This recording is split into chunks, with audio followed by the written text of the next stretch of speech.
believe Buffalo is going to win it, folks. The Bills make me wanna kick your heels up and down. We've seen why the Buffalo Bills are en route to the playoffs. Come on now, the Bills are making it happen now. Stand up now, come on and shout. Buffalo Bills go undefeated. And we're going to the Super Bowl, yeah. Now, baby, come on, come on.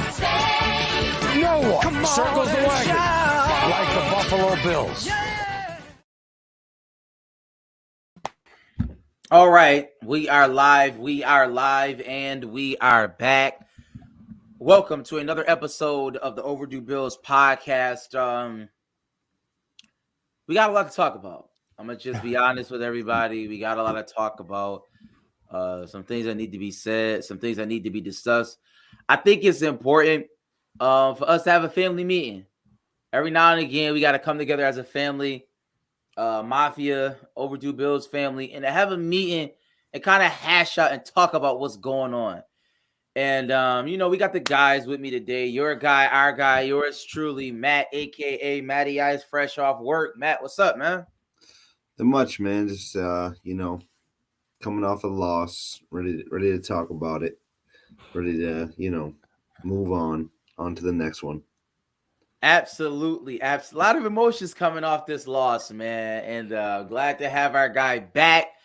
H1N3. You know what I mean? Sure. Shout out to everybody in China trying to, get us sick. But we got our guy Rad here, man. What's up, Rad, man? What up? I'm good, bro. I mean, I took fighting, whatever that called, whatever you just said, H1N1 then came back. N3. N3. And then the Jets lost. So it was a bad week overall for you, boy. But I'm good. I'm here. I'm healthy. I'm breathing back. I'm back right.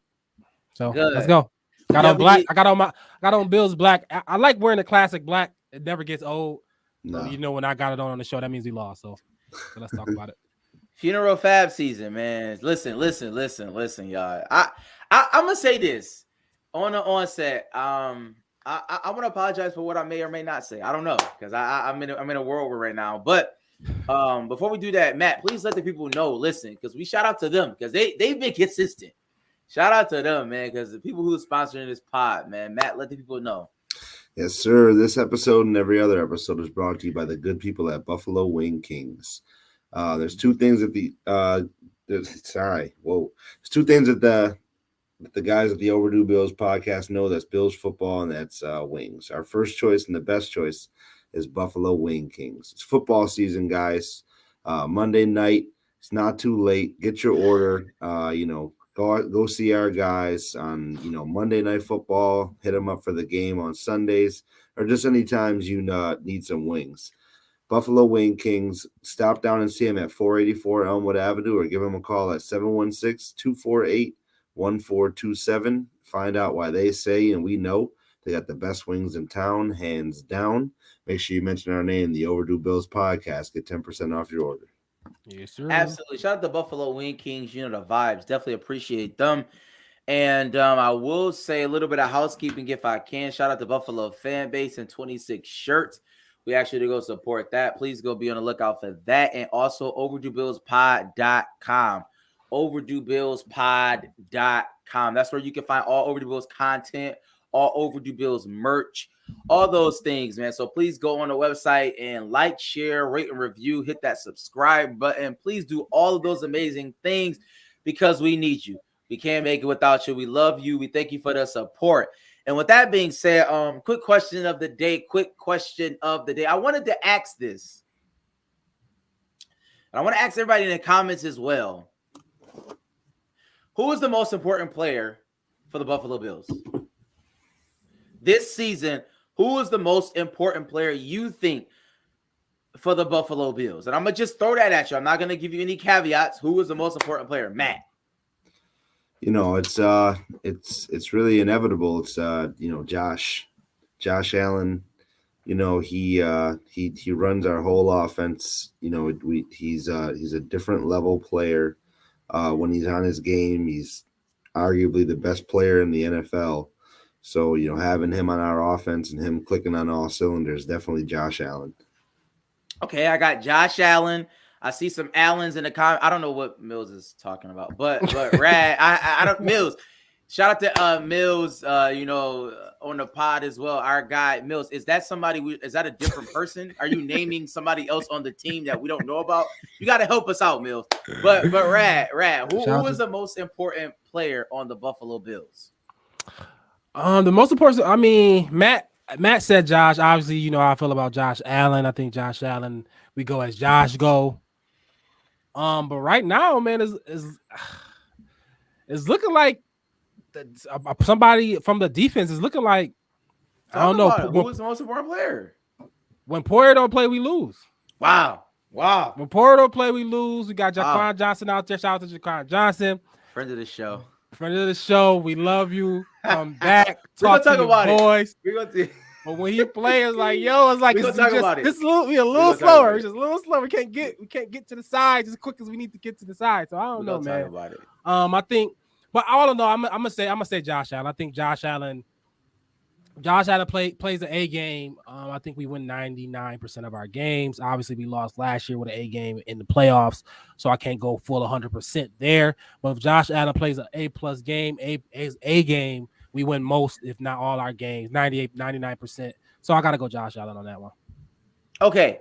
The reason why I asked that question, because obviously I believe it is Josh Allen as well.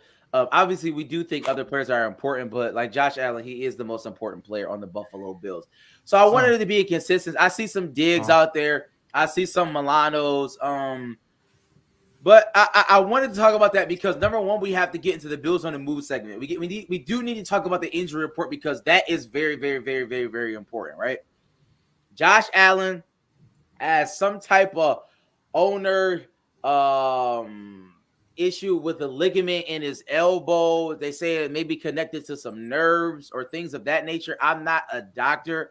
I said that in our group chat, but it does not sound good. It doesn't necessarily sound good. Sean McDermott said that, we'll find out more tomorrow, Tuesday. Sources have been telling me that I'm not going to say that it's not looking good, but it is very, very, very bothersome.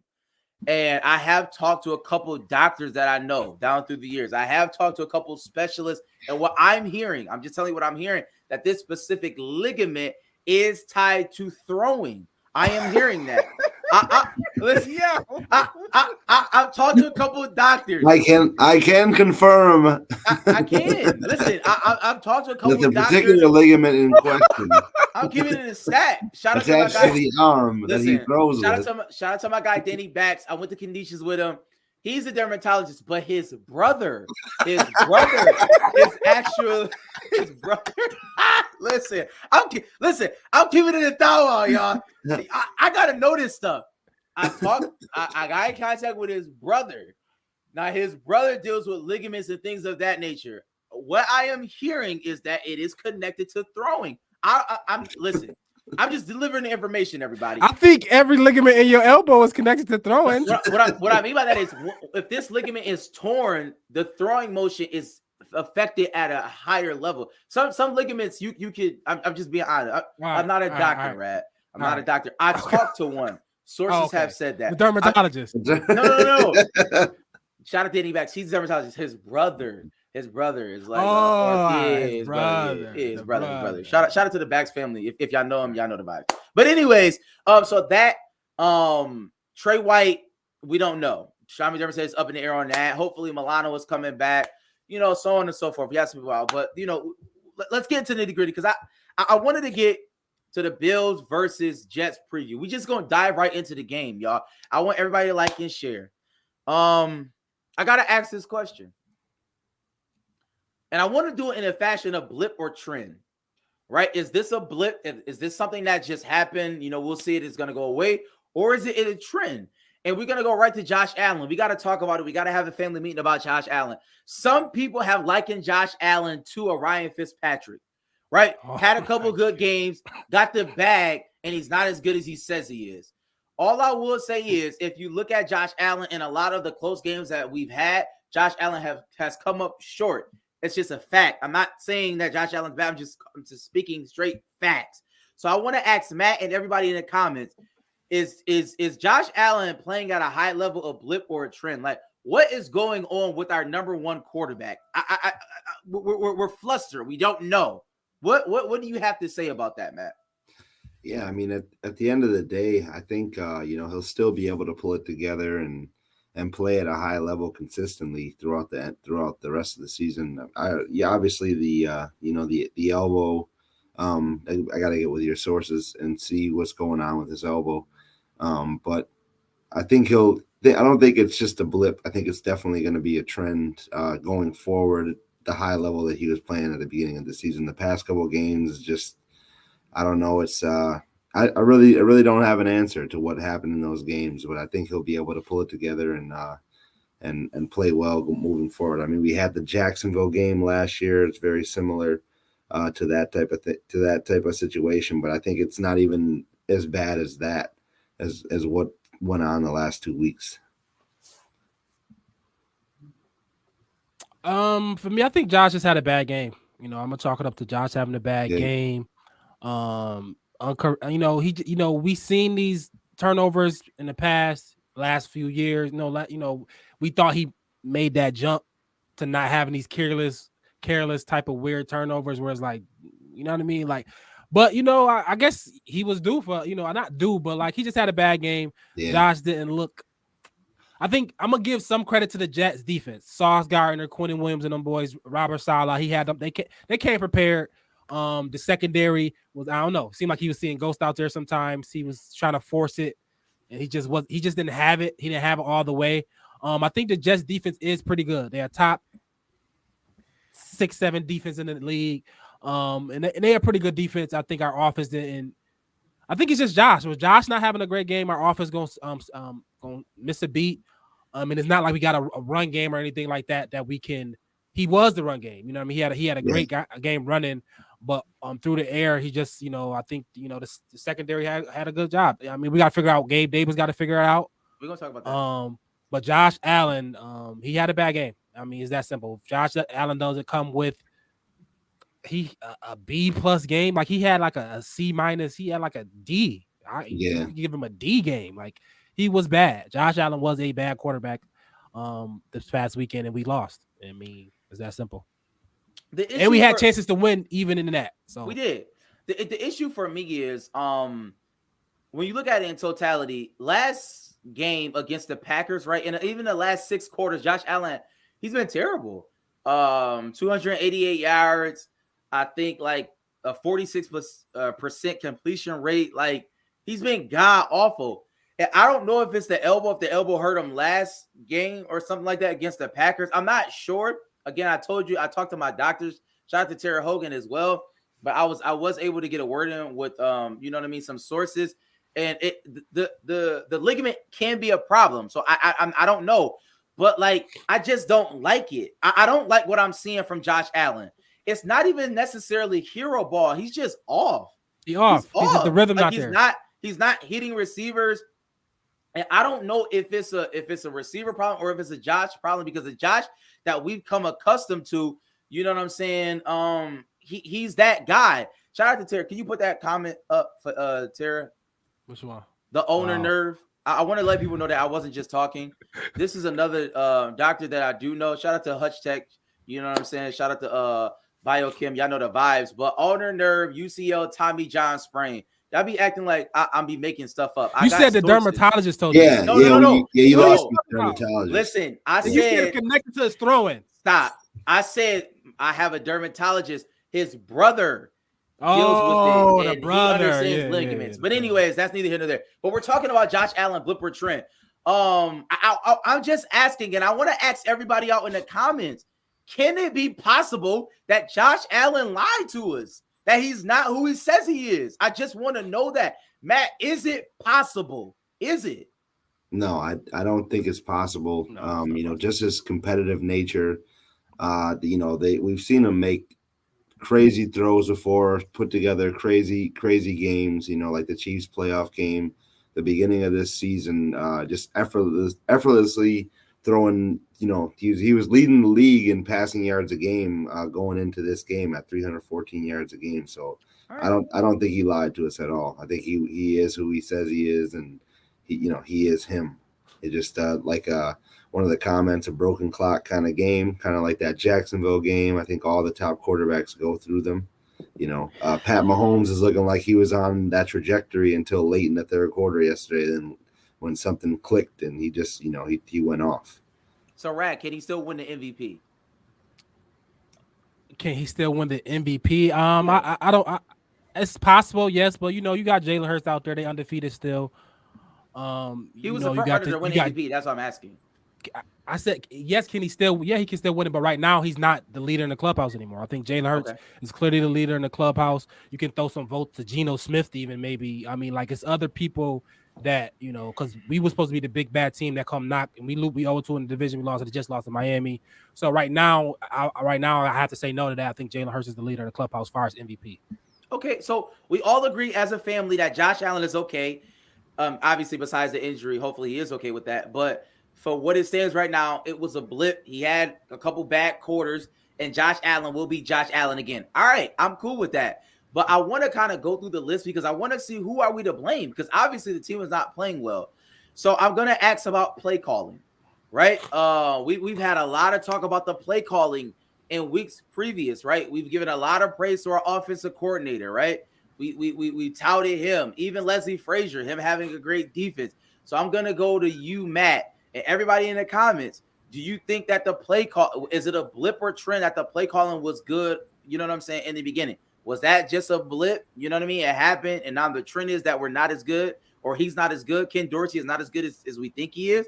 Or it was just like the players wasn't executing the plays that he was calling. How do you feel about that, Matt? Yeah, I'm gonna go with the lack of execution. I mean, the first play of the game, you drew up, that bomb to Steph, and it looked like we were just gonna come out the gate, gonna score pretty easy, and then Josh makes a bonehead play in the red zone and throws it right into that zone coverage that I don't know who he was throwing it to. It looked like he was just looking right at him and just tossed it right in his chest. He was in Wyoming. Yeah, so no, I don't think there's really an issue with the play calling. It's just guys not executing. Gabe Davis dropping some passes. Josh having some miscommunication with guys. It seemed like all day long. So I'm gonna go with just lack of execution. Are you okay with the play calling? Definitely. Right. No, I'm saying I'm okay with the play call. I think this is definitely on Josh. Okay. It reminds me, like, you ever been on a 2-man with somebody and it's like, bro, why? Because it's Walla. Like the 2-man, we gonna find, we good. We got it. We gonna just drive it home. Yeah. And your man's just wilding out here, like, yo, bro, you're wilding, bro. Like, we're good. You know what I mean? Yeah. Like, he just like, yo, he just blows it up for you. It's like, yo, we're not, you know what I mean? So that's what Josh Allen was the man on the 2-man who was just bugging out. We still had a chance to close at the end, but he started bugging out again, and then it was just like, all right, it was too far gone. It's too far gone to get it back. I did what I can do. It is what it is. So Josh Allen, he was just wilding. So I think coming back, we're gonna figure it out. We're gonna be good, and we're gonna close the deal next time. So I think we'll be fine. I'll say that I don't think it's necessarily a play call. I didn't like everything, but I just think even some of the plays that Ken Dorsey is calling, like our line, in some instances are not just holding up. I didn't really necessarily bring up this person, but I talked about Deion Dawkins, and I've been talking about him. And this is a public service announcement to Deion Dawkins. I really don't want to see you on Instagram anymore. I'm gonna be honest. I just don't. Like, I fundamentally do not want to see Deion. I don't want to see him on Instagram until he cleans up everything. And he wasn't bad yesterday, but it's just like you can't do certain things in certain moments, bro. And I don't care what nobody say. People can say, oh my God, it's not Instagram, but I know what Instagram can do to you. You know what I'm saying? It can just take your mind off a split second, and all of a sudden you got a bad penalty here. You got a misstep here because you playing all the time. Stop playing. He's a big kid. He's a big kid. He's a big kid. He got to mature. We're trying to win a Super Bowl, my G.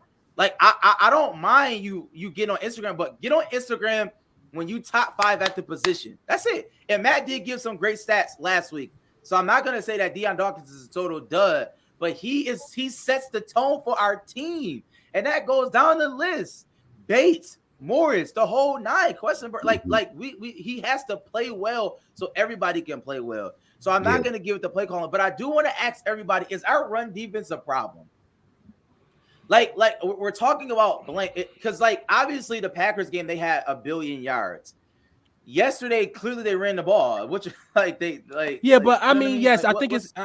I'm not gonna say it's a problem, but our two best tacklers was not on the field. Matt Okay. Milano and Jordan Powers are 1 and 2 in tackling. So we're blaming injury. And I think Edmonds is 3. I'm not gonna say distant 3, but he's 3rd clearly in that pecking order.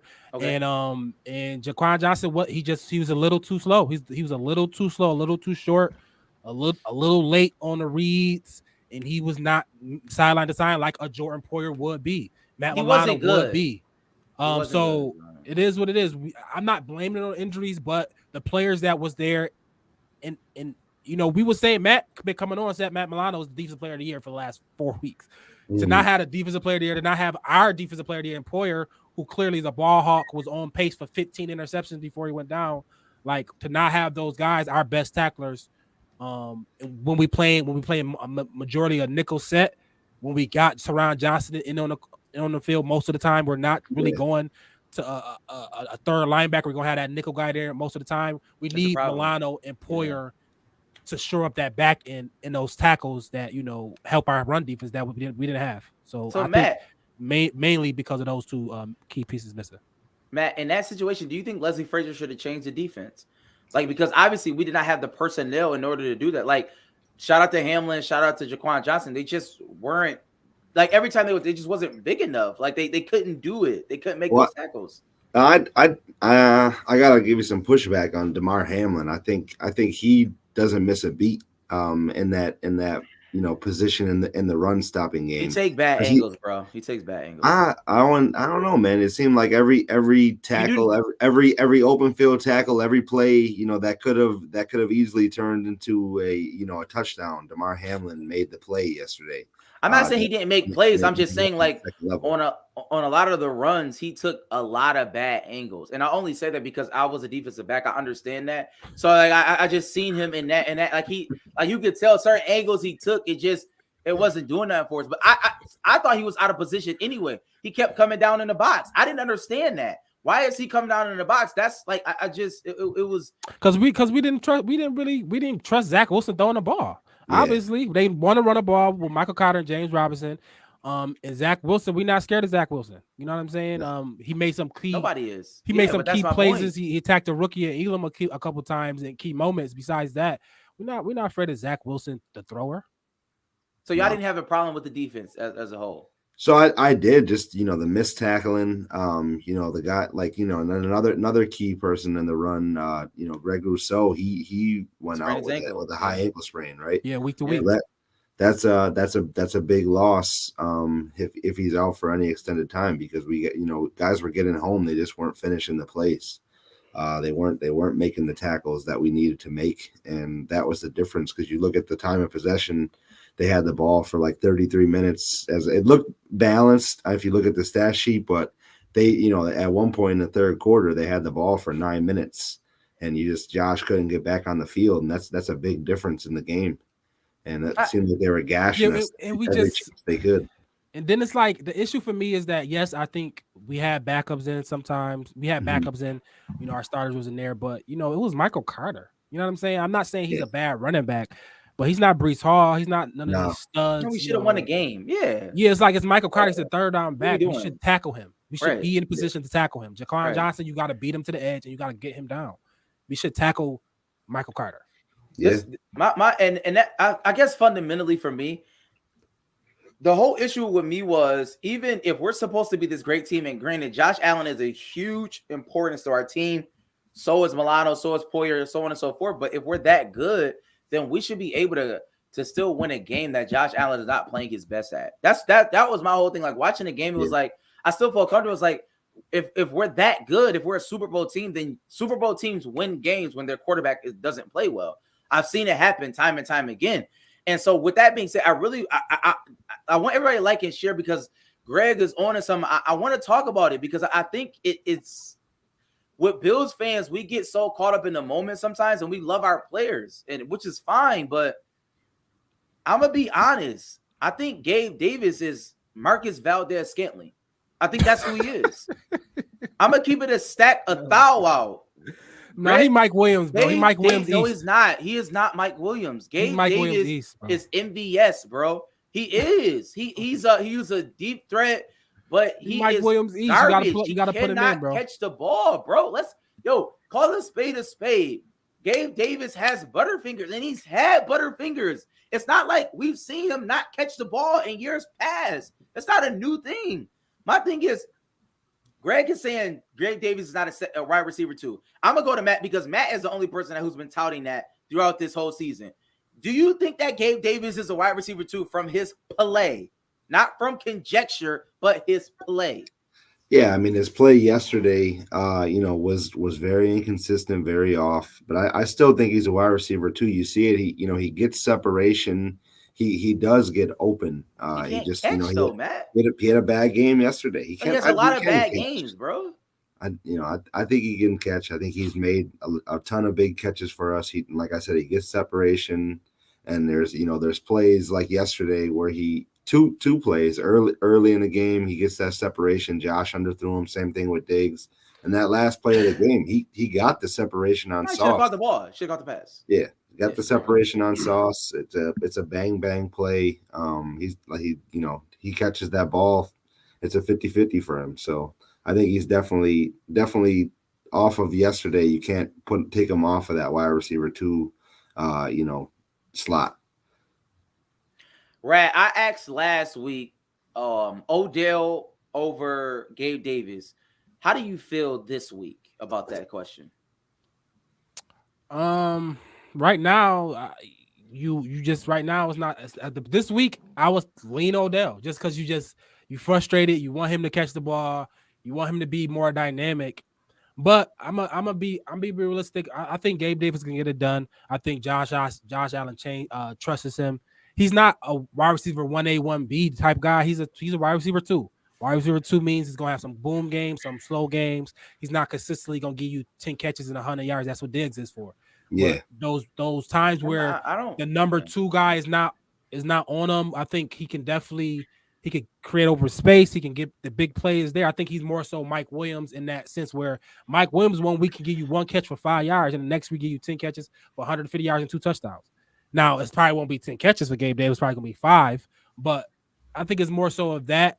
And I think all right, it is what it is. I think Gabe Davis will be fine. I've been trying to be nice. I'm going to just keep it 1,000. Yo, most of our offensive weapons suck. Gabe Davis is not who we think he is. He's MVS 2.0. He really can't catch the ball. He can get open, but for some reason, the ball just doesn't stay in his hands. I think OBJ will be a great addition. He will be 10 times better than him. It's not even close. Isaiah McKenzie is a gadget guy. He's actually not good at all. It was fool's gold in the preseason. He's not a good receiver. Shout out to Isaiah McKenzie. No disrespect to you, but he's a gadget guy. Like, you put him in certain situations. I don't think he's Miko Harmon. He's not even at that level at this point. I don't think. I think he's like a mid-tier gadget guy, a Laviska Shenault type of player. You know what I'm saying? Throw him in there. Tutu Atwell, like a player like that. Like he's subpar. You may could get a spark here and there. He doesn't need, I'm being honest, he doesn't need a heavy dose. And honestly, I think we miss Cole Beasley.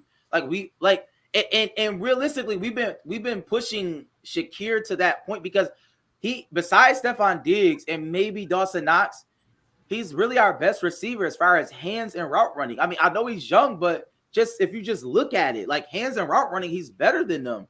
I don't understand why he's not getting the reps. Like, they put in everybody else but Shakir, and I just can't get it because Isaiah McKenzie is not, even when he run routes, even that slant route, like, yeah, it's like, what are you doing?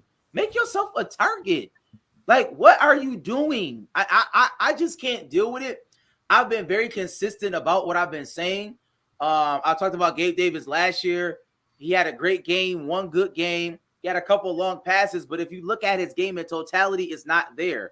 Isaiah McKenzie is a gadget player. That's really what he is. I'm just being honest about it. Do y'all have any pushback on what I'm saying?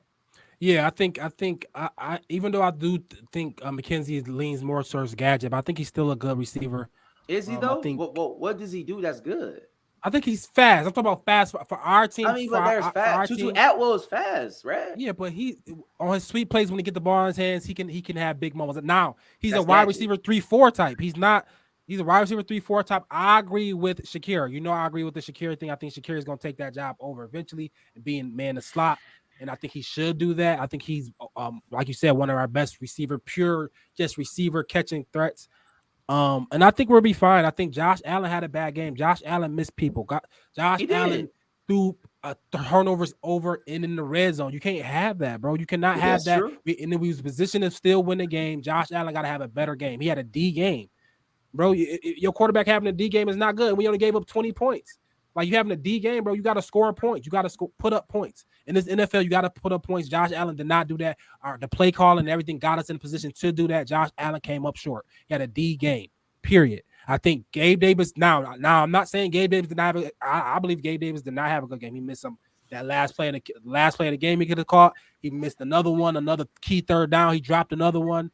Gabe Davis got to be better. He has to be better. But Josh Allen is the leader. If Josh Allen having D games, I mean, we're going to lose a lot of games. Yeah, you got to make those small plays to pick your quarterback up when he's struggling because I think Josh threw the ball like 34 times, like 22 for 34.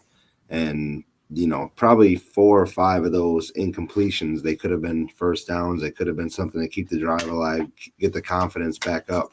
And it was missed opportunities by those guys. So definitely got to come through for your quarterback when he's struggling.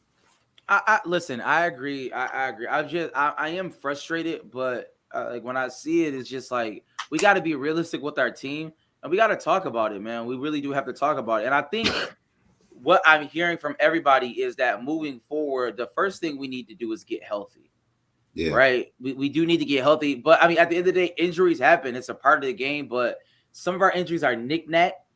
Obviously, we're waiting for Trey White to come back. Xavier Rose, we want him to come back. You know what I'm saying? Like, we have players coming back to retool our defense. So, I mean, hopefully we can – get better in that department, but I do want to look forward because we have a huge game. We have a huge game coming up against the Vikings. I mean, they're 6-1 team. They're a good team. 7-1. And we 7-1 now, and we're favored. So I'm gonna ask y'all, like I asked y'all last week about the Jets game. Y'all said that the minus 13 wasn't enough, but clearly it was. So I'm gonna ask y'all this game: is the minus 7 too much for us? We're favored to win by a touchdown. Matt, do you think that that's too many points? No, I don't think so, man. Well, it depends on the status of Josh, right? So right now, if Josh is healthy, I don't think so because even with the weapons they have, I think that we're better offensively and we can be more efficient offensively. And obviously, I trust in a Josh Allen more than a Kirk Cousins every day of the week. So I think that's a good enough right at home too. So. I like that. I like that point spread.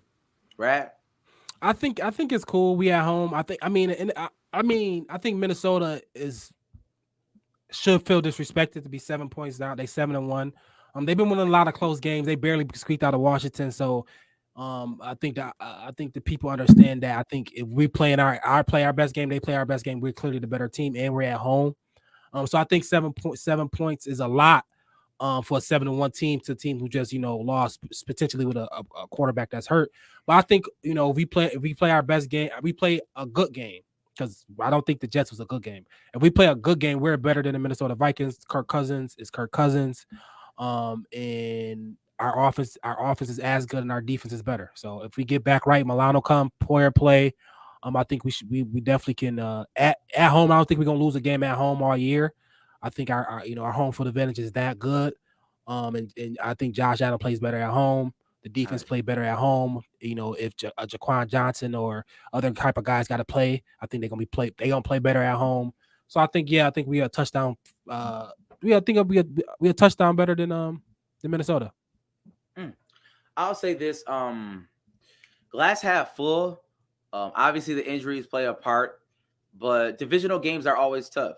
Especially on the road. So, I mean, obviously we're 0-2 in the division, which is not good at all, right? We're putting ourselves in a bad situation, but losing to Miami, losing to the Jets, it's not necessarily the worst thing in the world because divisional games, especially in the AFC East, are not the easiest. And if we stay undefeated and just regularly, and I'm sure, I mean, I believe we're going to be over 50% in divisional. You know what I mean? We should clean up now. We should go at least 4-2. So I think we're going to be fine. I do believe that. But at the same time, I want us to get healthier, and I think Josh Allen would be fine. Again, Vegas put a line out. They would never put a line out, you know what I mean, in a situation like that. If they didn't know something, generally they don't do that. So I tend to trust Vegas in that. But we got to play better, man. We do have to play better. Our rookies got to play better. Like, that's their lot. That's what's happening right now.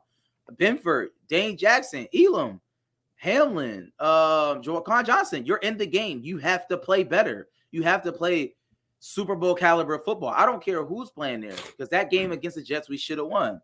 But it is what it is, man. But Matt, start with Josh though. Start with Josh. Yeah, start with Josh, and we're gonna see that moving forward. Oh, what did it say this too? We didn't talk about Nyheim Hines in our running back situation. How does everybody feel about that?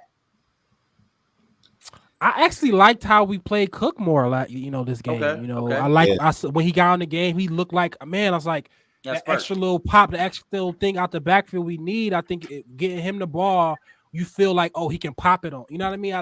Don't get me wrong, Singletary do be popping it, but you just like you wait for him to get caught almost. With Cook, you think like, oh, he can, if he get loose, he gonna get loose on you. So I'm not mad at it. I knew Nyheim's probably gonna take some of that role from him. But I like seeing the rookie back there. He quick, he fast, he's shifty. I think if we get him going, that's definitely a piece we can have down the road. Okay, I like Cook too. Did you like Cook, Matt? Yeah, I like him in the pass game. And like Rad said, it does look like he's got that extra gear where it looks like he can pop one. He turned into like when we get the ball in his hand, he belong there. I like him. And that one last tackle, that shoelace tackle, is like, damn, he really could have broke that one. Yeah. We need that. We need that. We need those type of plays on our team. But listen, shout out to everybody in the comments, man. I know a few people just came on. A lot of things was said in this show today. We had a family meeting. Some people said that Josh Allen may have been Ryan Fitzpatrick 2.0. Some people have said that Gabe Davis was Marcus Valdez-Scantling 2.0. I don't know what's going on, but I guess the main tenor of the show was injuries happen, and we're gonna get back on our steez. So hopefully everybody gets better. But Matt, I know we had a contest. We still had a contest. So what's up, man? Let us know who won, man. Mills had to pay last week. Mills had to pay last week. He was safe this week because we didn't have anybody picking the Jets to win. So we'll go. Mills, you're safe this week. That's all right. Save it up for next week. But we had so since nobody picked the Jets to win, we did have our winner. We had surprisingly a couple people had Stephon Diggs' catches right on the money. So that's why we do a secondary tiebreaker. Stephon Diggs ended with 5 catches for 95 yards, I believe. And we had a couple people that had the catches, but the yardage, we had one guy, Raymond Navarro, I think my guy Nooney. He was 2 yards away, so he was the winner this week. Shout out to my guy Nooney. Definitely going to get you that gift card this week. And then this week, I guess I'll announce we're going to do it again. Just like every week, we're going to do our score prediction contest. The Buffalo Bills against the Minnesota Vikings. Can I add a suggestion? Yeah. Can we do Gabe Davis? Yes. I want to do Gabe Davis since Gabe Davis think he's good. Y'all think he's good. Do Gabe Davis. Yeah, so we're going to – all right. So start Gabe Davis in your leagues, man. This is the game. Yep, preach is spoken. Preach is set. This is the Gabe Davis game right here. Hit the overs on Gabe. Yep. So we're gonna have our score prediction contest. Predict the score between the Buffalo Bills and the Minnesota Vikings this week. And as a tiebreaker, we're gonna do Gabe Davis's catches and yardage. So the winner of that gets a $30 gift card. Brought to you guys by our lovely sponsor, Buffalo Wing Kings. So definitely get in that. We're gonna close the contest at 12:45 on Sunday. And Mills with the nonsense comment. What if he goes 0 for 0? Guess it. If you guess it, you win. Yeah, exactly. Gabe Davis 1-12. You can win your own double up. Shout out to everybody, man. Shout out to definitely Wing Kings. Raw revenge game, like you right, Raw Terror revenge game for Diggs. Please, absolutely, definitely revenge game. I like that. Please, everybody, go on our Instagram page, Overdue Bills podcast, and subscribe or follow us, because we have a pregame show every Sunday at about 11:30 pregame show. Shout out to our guy Mike D, editor-in-chief. He's on the Instagram show, a pregame show. So we want y'all to tap into that. And I did before we leave the show. I do want to ask this real quick question. We have a decent running back. Like, Singletary has been good for us. He has been, like, his yardage per carry has been very, very good. Mm-hmm. My question is, I see Hines in the comments, and we talked about who did we talk about? James Cook. We talked about James Cook a lot. Is it a situation where y'all think that they are better than Singletary, or is it just like, is he not doing enough for y'all? Because he's actually doing pretty good. I think for me it's based on like how dynamic you can be. I think Singletary is a good back, right? I think he's a great back. I think he does what we need him to do. Far as dynamic, far as the way, can you break it for 30, 40? Can you take a 5-yard screenplay and break it into a 40-yard touchdown? I think if we stack up against who can do that more so, I think Hines and Cook have that ability more so far as being more dynamic than a Singletary. Singletary, yes, he can hit the hole, he get there, but like I said, it's more so you waiting for him to get caught compared to maybe those other guys who might potentially run away from the defense. So for me, it's based on who them two being more dynamic. Okay. All right. I just wanted to know. I just wanted to ask that question. But shout out to everybody. He's a good back though. Yeah, he's a good back. Singletary's a good back. I don't want to clown him. But appreciate y'all for being on the show. Like, share, rate, and review, subscribe. And y'all know how we end every show. And I'm gonna switch it up. Let's go Buffalo. Let's go Buffalo. Yeah, I'm not doing hey no more. We're losing. I'm not doing it anymore. Only Buffalo is gonna win it, Kick your heels up and shout. Let's see why the Buffalo Bills are en route to the playoffs. Come on now, the Bills are making it happen now. Stand up now, come on and shout. Buffalo Bills go undefeated. And we're going to the Super Bowl. Yeah. Now, baby, come on. No one Come on circles the wagon. shout.